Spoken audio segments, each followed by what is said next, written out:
All right. Well, today we close out our series that we have been in for the entire month of September called Famous. A series that has allowed you and I to journey alongside of one of the Bible's most famous royal families. We're talking about the family of King David. But more importantly, it's allowed us to see how God over and over again famously watched over this royal family. You know, today I actually want to start off by asking you a question. Have you ever heard of a fair weather fan? You know, we all know that a fan is someone who deeply admires another person, a famous celebrity or artist, or even a team. And fans show their support for that celebrity by cheering for them or wearing their favorite outfit or even wearing their team's favorite colors. And if you have a favorite team, I bet you've yelled at the top of your lungs, even at the TV when your team did something good. But did you know that not all fans are loyal? You know, some fans actually abandon their favorite celebrity or their favorite team when they make a mistake, when they're no longer at the top of their game or they're no longer winning championships. They're out. They find another team to pull for, or they find another celebrity that they like more than the other one. But you know, today in our Bible story, what we're going to see is that while it might be nice for us to be admired by a ton of people, to have a ton of fans cheering our name, there's actually only one fan we need. And you guessed it, it's God. And that reminds me of our big idea, which we'll see in our text today in 1 Kings 10, 1 through 9, when King Solomon is visited by the Queen of Sheba.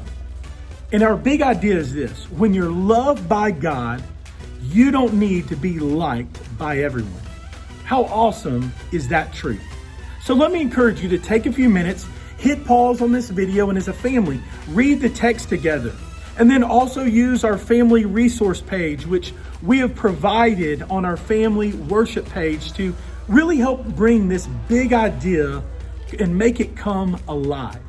And once you're done reading it, well, then make sure you hit play and check out what my guys from Grow TV have to say.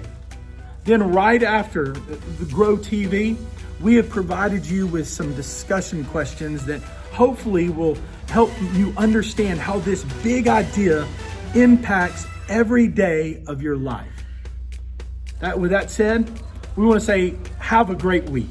And we look forward to seeing you right here next Sunday at the Brook Kids Online.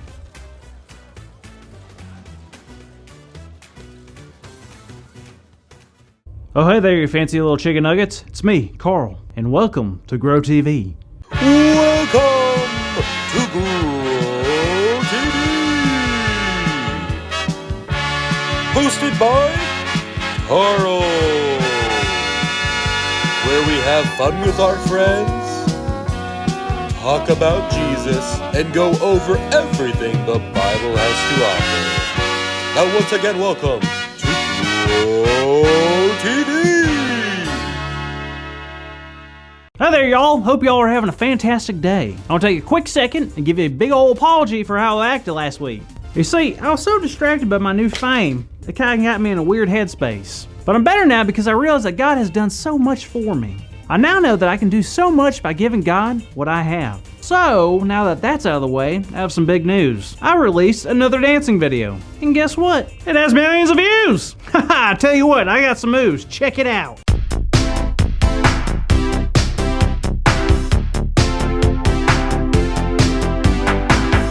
I mean, what can I say? I'm a natural. Well, anyways, I wanted to say that so I can tell you all this. Today I want to do a special ritual, which I usually do by myself. And no, it's not my eyebrow waxing routine. Nope, today I'm going to be reading all the wonderful comments that I've received under my new video. There's a famous saying in the industry, always read the comments. They say the richest forms of flattery lie in the comments of the people that watch your stuff. So I held off on reading all of them so I could read them in front of y'all. I mean, what's the worst that could happen? You're gonna find out that too many people love me too much? I'll take my chances. Y'all ready for this? This dancing is the greatest I've seen ever. Well, thank you, Campbell Soup 35. If I had to watch one more video for the rest of my life, I'd choose this video. Wow, that is so sweet, Booger95000. Let's continue. If I had to choose whether to watch this video again or eat a bag of worms, I'd eat 4 bags of worms. Well, that right there hurt my feelings. But that's okay, because you can't make everyone happy. I'm sure that's the only one that's negative, so let's take a look. Thank you so much for this video. You see, here's someone that really appreciates good content. Let's see what else they had to say. Thank you so much for this video, because now I can congratulate you for being the worst dancer ever. Okay. Okay, don't cry, Carl. Don't cry. Ooh. Please don't cry. Hold it together. Yeah. Oh, man. Oh. Okay, y'all. I'm gonna have to let you go for a bit. I'm gonna go calm down and try not to cry anymore. Definitely not gonna cry.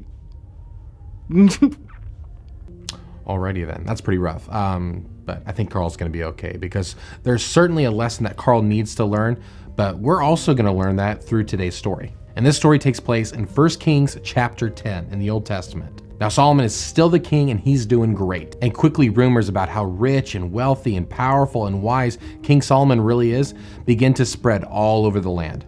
You see, that's what happens when you become famous like Solomon. People begin to talk about you and say things about you. Some of it's true and some of it not so much. Unfortunately, some people like just to make things up, sad and mean things, especially if they do not like that person. So as the rumors had spread, there was a queen who had heard all the stories about Solomon. Her name was Queen Sheba, and she was going to travel to go see Solomon to see how truly powerful and wise and rich he really was. She was also curious about Solomon's great relationship with God as well. And that is why the queen got all of her people together and headed off to Jerusalem, Solomon's home. She wanted to test Solomon and show everybody who he truly was. With her, she had brought tons of camels and spices and gold, and she was going to lay it all out before Solomon. But she had no idea what she was walking into. When she got to Jerusalem, she was blown away by everything. Now, when crazy big rumors about famous people are made, they usually aren't true. Now, famous people aren't usually who they seem, but with Solomon, that wasn't the case.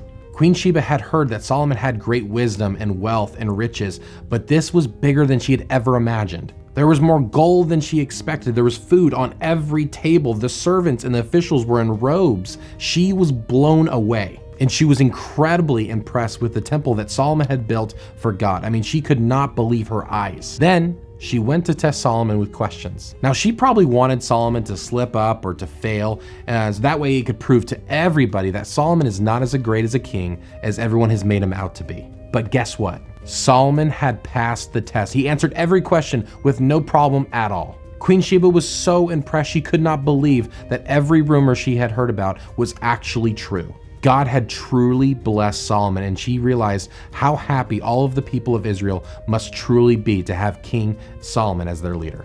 Now, even though the queen and Solomon were friends, and there were so many people that adored Solomon, that doesn't mean there were still not people out there that didn't like him. Even Solomon knew that no matter how much he did, no matter how many people he pleased or how many questions he answered, there would always be people out there that didn't like him. Unfortunately, it's the same here for you and me. In life, some people will love us and like us, and some will not. Sometimes it's because of a specific reason, but other times it's for no reason at all. And that can be tough, because I don't know about you, but I would love if everyone liked me, but it's not possible. But you know what helps me is knowing that there is someone out there that is always on my side and is going to love me no matter what. And do you know who that is? Nope, it is not Superman, it is not Iron Man, and it's not even my grandma. It's God. God will always love us. And when we realize that, it makes having other people not liking us a little bit easier. And if that doesn't make you feel better, always think about Jesus. Jesus was the nicest and most loving person that has ever walked on this planet. And there was a lot of people who didn't like him.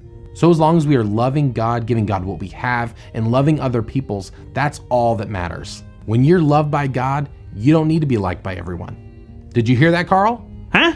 I said when you're loved by God, you don't need to be liked by everyone. Whoa, wait, is that true? Of course it is, and it's especially true for you. Those comments will hurt your feelings, but you cannot forget that God's opinion of you is the only opinion that matters. Wow, that's such good news, and that really makes me feel better. Wait a minute, you just said our big idea.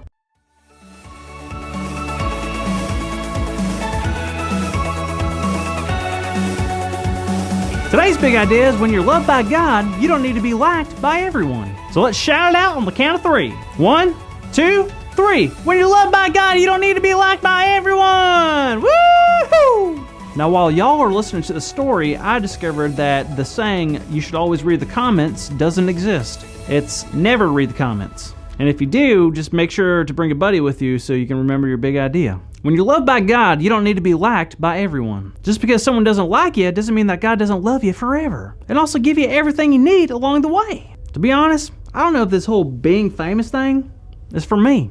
Plus, fancy people eat snails, and that's disgusting. I don't want to eat snails. I'm fine with my normal chicken nuggets. So I'll leave the being famous to the other celebrities. And on that note, I'm going to make like a tree and a leaf. Get it? Because I said like a tree and I said leaf instead of leaf.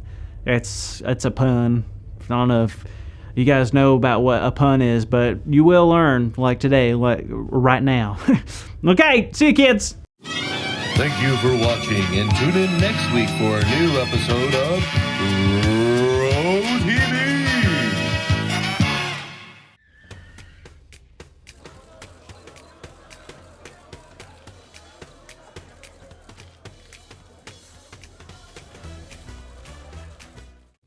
First Corinthians 10, verse 31.